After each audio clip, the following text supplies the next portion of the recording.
Hello and welcome to Folklore of the Universe, the best podcast for learning amazing new things, besides all the others. I'm your host, Kyle, and here we are at episode 6. This episode, we're gonna do the same things that we do every episode, so just the normal dealio, so strap yourselves in for that. This week, I've got 3 more folk stories. We're gonna be doing a Hungarian one, a Zulu one, and another Irish one. We're going to start with our Hungarian story, and Hungary is an interesting country because it is European, but it was settled by the Magyars, who were a nomadic group from somewhere around the Ural Mountains. And this is why the Hungarian language is not in the Indo-European language family, like most of the rest of European languages. Instead, it's in the Finno-Ugric language family, assuming I pronounced that right. Of course, they've been settled there for around 1200 years, so they are very much a European culture and country, but there are these outside influences in the background in the past, which may have some influence on the folklore and the stories that we'll see. But I think that's enough context for the background for this one, so we're gonna start into it. This story is called Cinder Jack. A peasant had 3 sons. One morning, he sent out the eldest to guard the vineyards. The lad went, and was cheerfully eating a cake he had taken with him, when a frog crept up to him and asked him to let it have some of his cake. "Anything else?" asked the lad angrily, and picked up a stone to drive the frog away. The frog left without a word, and the lad soon fell asleep, and, on awaking, found the whole vineyard laid waste. The next day the father sent his second son into the vineyard, but he fared like the first. The father was very angry about it, and did not know what to do. Whereupon his youngest son spoke up, who was always sitting in a corner amongst the ashes, and was not thought fit for anything, and whom, for this reason, they nicknamed Cinder Jack. "My father, send me out, and I will take care of the vineyards." His father and brothers laughed at him, but they allowed him to have a trial, so Cinder Jack went into the vineyard, and, taking out his cake, began to eat it. The frog again appeared, and asked for a piece of cake, which was given to him at once. Having finished their breakfast, the frog gave the lad a copper, a silver, and a gold rod, and told him that 3 horses would appear shortly, of copper, silver, and gold, and they would try to trample down the vineyard. But, if he beat them with the rods he had given him, they would at once become tame and be his servants, and could at any time be summoned to carry out his orders. It happened as the frog foretold, and the vineyard produced a rich vintage. But Cinder Jack never told his master or his brothers how he'd been able to preserve the vineyard. In fact, he concealed all, and again spent his time as usual, lying about in his favorite corner. One Sunday, the king had a high fir pole erected in front of the church, and a golden rosemary tied to the top, and promised his daughter to him who should be able to take it down in one jump on horseback. All the knights of the realm tried their fortune, but not one of them was able to jump high enough. But all of a sudden, a knight clad in copper mail on a copper horse appeared with his visor down, and snatched the rosemary with an easy jump and quickly disappeared. When his 2 brothers got home, they told Cinder Jack what had happened, and he remarked that he saw the whole proceeding much better, and on being asked, "Where from?" his answer was, "From on top of the hoarding." His brothers had the hoarding pulled down at once, so that their younger brother might not look on any more. Next Sunday, a still higher pole, with the golden apple on the top, was set up, and whosoever wished to marry the king's daughter had to take the apple down. Again, hundreds upon hundreds tried, but all in vain, till at last, a knight in silver mail on a silver horse took it and disappeared. Cinder Jack again told his brothers that he saw the festivities much better than they did. He saw them, he said, from the pigsty, so this was pulled down also. The 3rd Sunday, a silk kerchief interwoven with gold was displayed on the top of a still higher fir pole, and as nobody succeeded in getting it, a knight in golden mail on a gold horse appeared, snatched it down, and galloped off. Cinder Jack again told his brother that he saw all from the top of the house, and his envious brothers had the roof of the house taken off, so that the youngest brother might not look on again.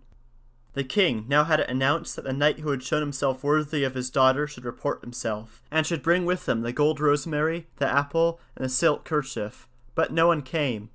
So the king ordered every man in the realm to appear before him, and still the knight in question could not be found, till, at last, he arrived clad in gold mail on a gold charger, whereupon the bells were at once rung, and hundreds of cannons fired. The knight, having handed to the princess the golden rosemary, the apple, and the kerchief, respectfully demanded her hands, and having obtained it, lifted his visor, and the populace, to their great astonishment, recognized Cinder Jack, whom they'd even forgotten to ask to the king's presence.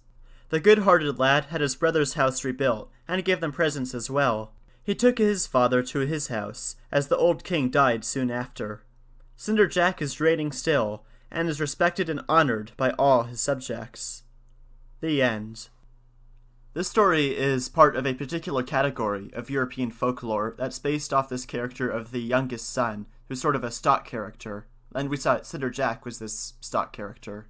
How these stories typically go is that he's got two older brothers who are both jerks, and there's some task, and the two older ones fail because they're jerks, and the youngest one succeeds, either because he's clever and comes up with some smart solution, or because he's just nice and is not a jerk and does something charitable which rewards him. Like we saw in this one, Cinder Jack succeeds because he's nice to the frog. And as we should know by now, always be nice to frogs, just a general good policy. There's a couple of ideas as to why these youngest son stories are so widespread and popular in European folklore. One is that, typically with inheritance, the oldest sons get everything and the youngest son does not. So the oldest son gets all of his father's property, the second son would get some money, and the third son would get to starve. The reason these stories are so popular then is because everyone likes a good underdog. Everyone likes the person who's pushed down and doesn't have much going for them to succeed anyway and overcome the odds. And going from living in a corner in a bunch of ashes to being king is a pretty big step up in life, it's gotta be said. So based off all of these folk stories, statistically, you're more likely to succeed if you're the youngest son. You know, you're going to get all sorts of magic stuff and become king and all sorts of cool things like that. So there's something to think about. Of course, you do need to have two or more older siblings for it to work. So if you've only got one older sibling, sorry, you don't get the magic frogs or horses. Also, while there are typically these three trials the hero has to overcome, it's not so typical that all three trials are based off of horsemanship. Usually there are three different things that they get help from animals or magic or whatever. But the fact that this one is horse skills for all the trials could be a relic of Hungary's nomadic past from the Magyars. It could not. We've got no way of telling, but it's a possibility. Now we're going to move on to our next story, our Zulu one. The Zulu were the original inhabitants of South Africa, or at least one of the original inhabitants. This story is called Clever Jackal Gets Away. One day, long ago, Jackal was trotting through a narrow rocky pass. As he often did, he kept his nose to the ground as he ambled along to catch the odd scent. Never know when it'll happen upon my next meal, he thought to himself, although it was highly unlikely he would find a rat out in the midday heat, but perhaps he could catch a lizard or two. Suddenly, he was aware of a movement ahead of him in the pass. Oh no! Jackal moaned and stopped dead still in his tracks. Lion was coming towards him. Realizing that he was too near to escape, Jackal was filled with fear. He had played so many tricks on the great lion in the past, he was sure that Lion would take this opportunity to get his revenge. In a flash, Jackal thought of a plan. "Help! Help!" cried Jackal. He cowered down on the cliff path, looking above at the rocks. Lion stopped short in surprise. "Help!" Jackal howled, using the fear he felt in the middle of his chest to accentuate his cry. Jackal glanced up at the lion. "Oh, great lord, help! There is no time to lose. See those great rocks above us? They are about to fall. We shall both be crushed to death. Oh, mighty lion, do something! Save us!" And Jackal cowered even lower, his paws covering his head. Lion looked up, most alarmed. Before he'd even a chance to think, Jackal was begging him to use his strength to hold up the overhanging rock. So Lion put his brawny shoulder to the rock and heaved. "Oh, thank you, great king," yelped Jackal.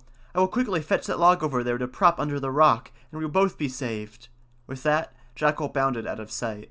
Lion was left all alone to struggle under the weight of the unmoving rock. How long he remained there before he realized that it was another trick, we will never know. But this much we do know. Jackal continued to live by his wits. The end. This story is an example of an animist one, where we've got these animal spirits who interact and who sort of represent the entire animal population of that kind. So, Jackal is the spirit representing all jackals, Lion is the spirit representing all lions. As is common with these sorts of stories, we've got this trickster spirit, which is Jackal. This figure is very similar to other ones like coyote or raven in certain Native American folklores and religions. So a lot of places have these trickster spirits, which are usually the animals who are the cleverest ones.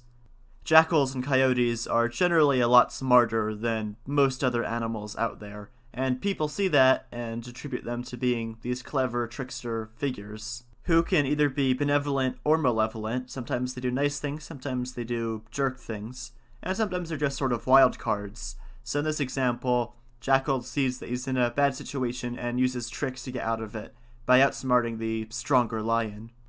I do think that is funny that Jackal gets into the situation by being a jerk to Lion, and he also gets out of it by being a jerk to Lion. So sort of funny, poetic word irony thing going on there. Of course, he wouldn't be in this mess if he hadn't antagonized Lion in the first place. So that's a lesson to all of you. Don't antagonize lions, because they can eat you.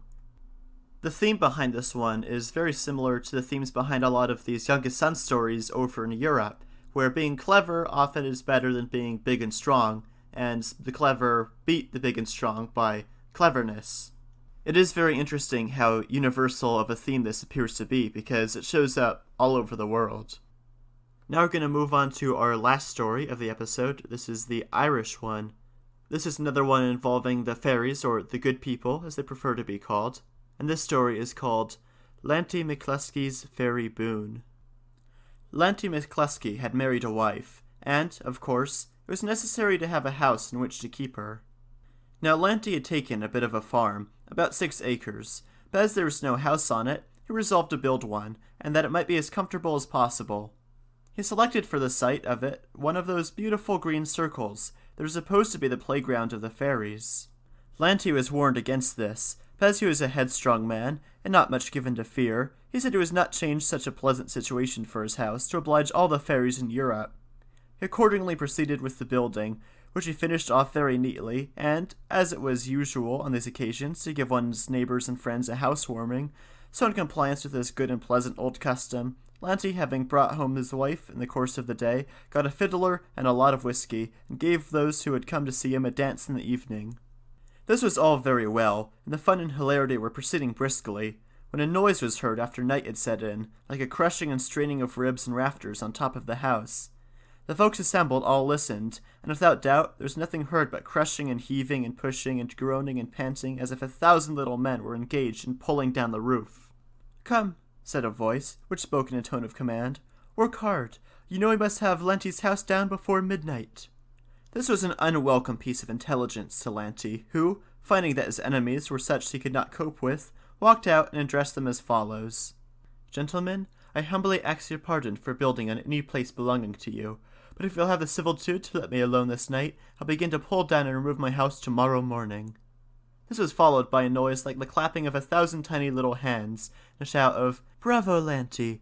Build halfway between the 2 white thorns above the boreen."